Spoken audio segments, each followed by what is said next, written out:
सबसे पहले तो मेरा सभी अभ्यर्थियों को नमस्कार, चाहे वो झारखंड से हों, बिहार से हों या देश के किसी कोने से हों। पर मैंने इन दो राज्यों का नाम इसलिए लिया क्योंकि आगामी जेपीएससी और बीपीएससी की परीक्षाओं की तैयारी के संदर्भ में मैं कुछ बात करना चाहता हूँ। और जो भी बिहार और झारखंड से स्टूडेंट्स हैं जो आने वाले एग्ज़ाम्स की तैयारी, सिर्फ तैयारी नहीं, मैं तो कहूँगा अगर सिलेक्शन चाहते हैं तो मैं इसी संदर्भ में बातचीत करने वाला हूँ। क्योंकि हम कुछ तैयारी से संबंधित, यानी कहते हैं कि भाई किसी न किसी कोर्स के माध्यम से ही तैयारी हो सकती है, किसी न किसी बैच के माध्यम से तैयारी हो सकती है। तो पहली जानकारी तो मैं ये दे दूँ कि मंडे से हम सोमवार से अपनी क्लासेस नियमित रूप से चलाने वाले हैं। रेगुलर ये क्लासेस चलेंगी 5 डेज़ अ वीक। और छठे दिन उन 5 दिनों में जो भी हुआ है उस पर विमर्श होगा, क्योंकि बहुत ज़रूरी होता है हम जो काम कर रहे हैं अगर उस पर हमने पीछे मुड़कर नहीं देखा तो तैयारी उतनी अच्छी नहीं हो पाएगी जितनी हम सोचते हैं। तो बहुत ज़रूरी है कि विमर्श करना, या चाहे वो टेस्ट के माध्यम से हो या फिर डिस्कशन के माध्यम से हो, डिबेट के माध्यम से हो, किसी भी तरह के इंटरेक्शन के माध्यम से हो। तो हमें ये देखना है कि छठे दिन जो क्लास होगी वो क्लास या वो सेशन जो होगा वो विमर्श के लिए होगा, मंथन के लिए होगा कि आपने इन 5 दिनों में किया क्या है, जिससे आप हमारे प्लेटफॉर्म पर भी प्रश्न उठा सकते हैं कि सर 5 दिनों में आपने अगर ये किया है तो इसका हमें क्या फ़ायदा हो सकता है, क्या नुकसान हो सकता है। इस तरह के प्रश्न भी आप पूछ सकते हैं, फ्रीली पूछ सकते हैं। जो कि ज़्यादातर जो छात्र हैं उन्होंने मुझे कहा है कि सर ये चीज़ें नहीं होती, जब क्लासेस चलने लगती हैं तो फिर वो क्लासेस चलती हैं और बीच में सुपरविज़न नाम की कोई चीज़ नहीं होती, यानी कोई देख रेख उस पर कुछ भी नहीं होता। और जो छात्र होता है सिर्फ इसलिए तैयारी कर रहा है क्योंकि उसने फ़ीस दे रखी है और उसे लगता है कि अब मैंने फ़ीस दे दी है तो मुझे क्लासेस अटेंड करनी चाहिए। और मुझे लगता है कि इस तरह की क्लास का कोई फ़ायदा नहीं होता, चाहे वो शिक्षक हो, टीचर हो, मेंटर हो, हम लोग हों, या फिर जितने भी एस्पिरेंट्स हैं, जो भी अभ्यर्थी हैं परीक्षा देने वाले, उनको भी कोई फ़ायदा नहीं होता, है ना। तो मतलब मेरा कहना ये है कि क्लासेस या सेशंस जो नियमित रूप से चलने वाली हैं, अगर उनकी हम बात करें तो ठीक है कि चलो भाई हर जगह क्लासेस होती हैं सर। कई बच्चों ने भी पूछा था कि सर फिर आपके यहाँ क्या, मतलब अगर हम इस प्लेटफॉर्म पर तैयारी करें तो किस तरह के फ़ायदे हो सकते हैं। तो मैं बताऊं कि भाई इस प्लेटफॉर्म पर तैयारी करने के फ़ायदे और नुकसान की बात अगर मैं करूं तो मुझे लगता है ये बहुत छोटी बात है। क्योंकि अगर 10 क्लासेस भी अटेंड कोई करता है, 10, है ना, तब उसमें तुम्हें सोचना नहीं कि 10 क्लास की फ़ीस लगेगी, निःशुल्क माना जाता है, जिसको लोग आमतौर पर डेमो कहते हैं, है ना। तो ये सारी चीज़ें भी ठीक है, 10 क्लास कोई अगर करता है तो उसमें कोई बड़ी बात नहीं, उसे भी समझने का मौका मिलता है कि उसने भी जो वो जहाँ क्लासेस कर रहा है, जहाँ सेशन कर रहा है, वो उसके लिए ज़रूरी है भी या नहीं है। और पूरे सिस्टम को समझने में मुझे लगता है 10 दिन का टाइम तो लगता ही है। तो ये 10 दिन निःशुल्क जाते हैं, कोई बात नहीं, मौका मिलना चाहिए। जो लोग भी एस्पिरेंट्स हैं अगर क्लास करते हैं, और चाहे जितनी भी फीस दो, थोड़ी दे या कम दे, उनको ये मौका मिलना चाहिए कि भाई वो जानकारी सिस्टम की उनके पास होनी चाहिए। तो जो 10 क्लासेस होंगी, इन 10 क्लासेस में एक वही बात आ रही है फिर कि आप जब क्लासेस दिलवाएंगे तो भाई इन क्लासेस का और जो पीछे की क्लासेस और भी जो क्लासेस हो रही हैं उनमें क्या फ़र्क होगा? सब लोग तो ये कराते ही हैं। तो मैं कहूँगा कि देखो, सबसे ज़रूरी बात जो आती है कि कॉन्सेप्ट की क्लैरिटी, संकल्पनाओं का स्पष्टीकरण होना बहुत ज़रूरी है। और एक बात मैं बताऊं कि संकल्पनाओं का जो स्पष्टीकरण होगा वो एग्ज़ाम के दायरे में रहकर होगा। यानी संकल्पनाएं, कॉन्सेप्ट्स इतनी हल्की भी नहीं होंगी कि तुम्हारा एग्ज़ाम ही क्लियर नहीं हो, और इतनी बोझिल भी नहीं होंगी जिससे तुम्हें पीएचडी करने की आवश्यकता पड़े। तो एक पॉइंट ये हो गया। अब मेरे दिमाग में जो मेरे अनुभव के आधार पर जो बातें आ रही हैं, मैं वही बातें कर रहा हूँ। कहीं कहीं पॉइंट कुछ भी नहीं लिखा हुआ है, ना मेरे हाथ में कोई पेन है, ना मेरे पास कोई पेपर है। मुझे लगा एक बार बातचीत करनी चाहिए, क्योंकि आज स्टूडेंट क्या है कि भाई कहीं ना कहीं पूरी तरह से हताशा भरे माहौल में जी रहा है। वो करे क्या? तैयारी करना चाहता है, वो सेलेक्ट भी होना चाहता है, परंतु उसका मार्गदर्शन बहुत बेहतरीन नहीं दिख रहा है उसे, और उसके अंदर कॉन्फिडेंस नहीं आ रहा है। तो सही बात है कि अगर कॉन्फिडेंस आ ही नहीं रहा है किसी एग्ज़ाम को लेकर संस्थान में पढ़ने के बाद भी, तो मुझे नहीं लगता कि भाई इसका कोई बहुत बड़ा फ़ायदा होने वाला है किसी को भी। फ़ायदा का मतलब होता है सार्थकता होनी चाहिए। फ़ायदे और नुकसान की बात तो खैर होनी नहीं चाहिए, सार्थकता होनी चाहिए। अगर शिक्षक कोई क्लास ले रहा है तो उस क्लास की सार्थकता अगर होती है तो शिक्षक को भी अच्छा लगता है कि चलो भाई कुछ काम ऐसे हो रहे हैं जिनका कुछ मतलब निकल के आता है, और छात्र को भी कॉन्फिडेंस आता है कि हाँ, वो अगर ये क्लासेस करता है तो सच में उसका सिलेक्शन हो जाएगा। इसमें कोई शक की बात ही नहीं है, गुंजाइश ही नहीं है। तो मैं तो यही कहूँगा कि भाई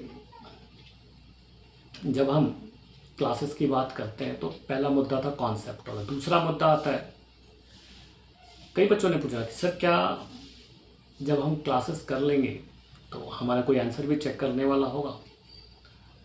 देखो, आंसर चेक करने वाला क्यों नहीं होगा? जब तुम्हारी तैयारी यहाँ पर होगी तो बहुत ऑब्वियस सी बात है कि आंसर चेक करने के लिए भी यहाँ पर कई सारे टीचर्स हैं, कई सारी फैकल्टीज़ हैं, मैं भी हूँ और भी लोग हैं।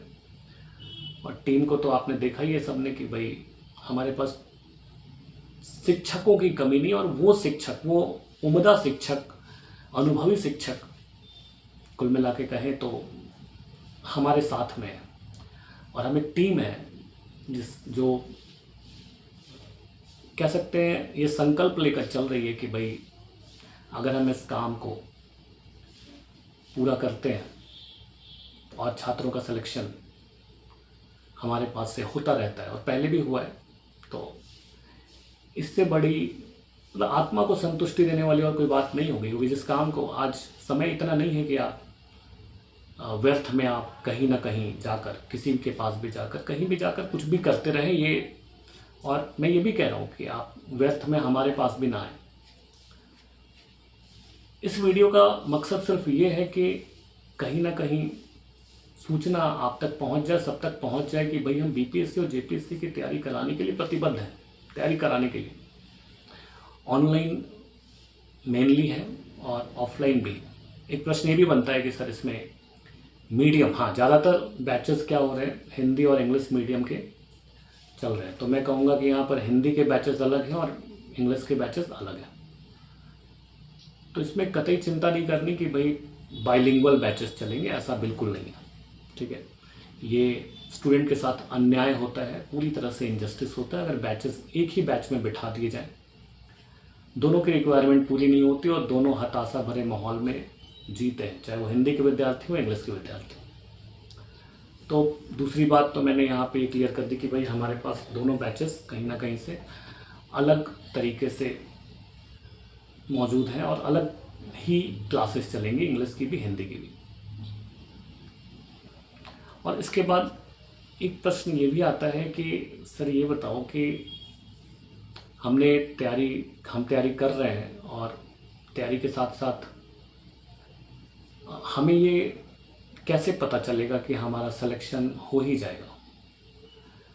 तो मैं ये कह दूं, अगर किसी को तैयारी के 2 महीने तक, 2 या 3 महीना मैक्सिमम, मैं बता रहा हूँ 3 महीना, अगर छात्र जल्दी ग्रास्प कर रहा है तो महीने भर में ही पता चल जाएगा, थोड़ा देर भी कर रहा है तो 2 से 3 महीने में सभी लोग ये समझ जाते हैं कि 3 महीना मैं मैक्सिमम कह रहा हूँ कि समझ में आ जाता है कि सिलेक्शन होगा या नहीं होगा।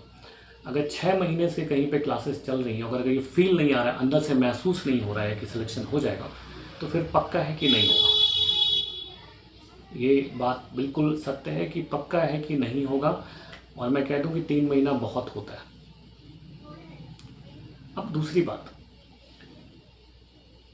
लोग कहते हैं, कई छात्र मुझसे पूछ चुके हैं कि सर सिलेबस तो फिनिश हो जाता है, सिलेबस भी ख़त्म हो जाता है, लेकिन सिलेक्शन नहीं होता है। तो मैं एक बात बताऊं कि सिलेबस फिनिश हो जाता है और सिलेक्शन नहीं होता है, दोनों के पीछे, मतलब इन दोनों बातों के पीछे एक ही कारण है कि जब शिक्षक चीज़ों को बता रहा है क्लास में, सेशन में, तो उसका एटीट्यूड सिलेबस को ख़त्म करना है या फिर सिलेक्शन करवाना है। छात्र के हित में वो क्लास चल रही है या सिर्फ अपने हित में चल रही है, जहां हम ये दिखा पा रहे हैं कि सिर्फ और सिर्फ हम सिलेबस ख़त्म करा रहे हैं। तो दोनों बातें अलग हैं। अगर आप सिलेबस कहते हैं कि सिलेबस की बात अगर हम कर रहे हैं, तो सीधी सी बात है कि चीज़ें कहीं ना कहीं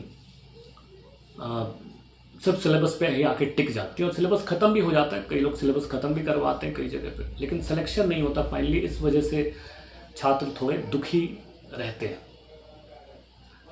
तो ये पॉइंट भी आपको क्लियर हो गया। अच्छा, अब बहुत सारी बातें हैं, अब जो मेरे दिमाग में अभी आ रही है मैं बता रहा हूँ, और जो मेरे दिमाग में बाद में आएगी तो उनके लिए एक अलग वीडियो भी मैं बना दूंगा। कि भाई सबसे ज़रूरी है सिस्टम को समझना कि मैं जिस एग्ज़ाम की तैयारी कर रहा हूँ उस एग्ज़ाम में मुझे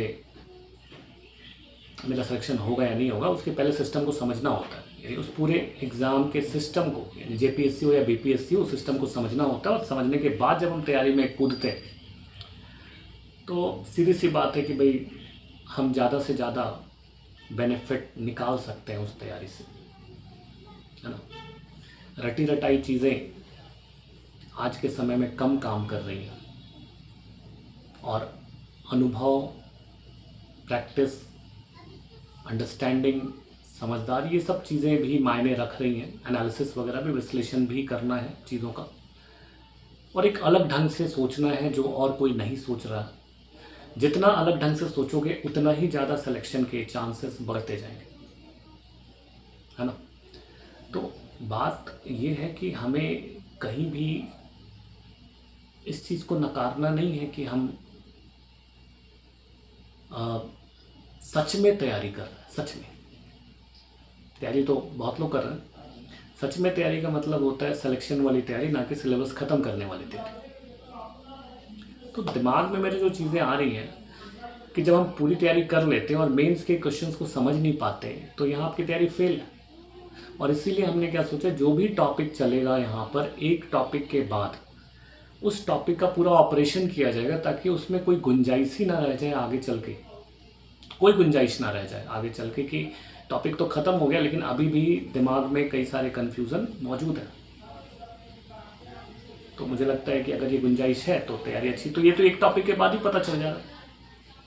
और मैं बता दूं, मैंने ये प्लेटफॉर्म स्टार्ट करने का इरादा भी इसलिए किया क्योंकि मैं अपनी आज़ादी से फ्री होकर तुम सभी को वो दे पाऊँ जो मैं देना चाहता हूँ। बात समझ में अगर आएगी तो इस पॉइंट पे ज़रा गौर फरमाना। मैंने बहुत कोशिश की दूसरे संस्थानों में पढ़ा के विद्यार्थियों को वो बातें बताने की जिनसे उनका सिलेक्शन हो जाए, लेकिन कहीं ना कहीं संस्थान की भी अपनी सीमाएं होती हैं, उसके अपनी लिमिटेशंस हैं।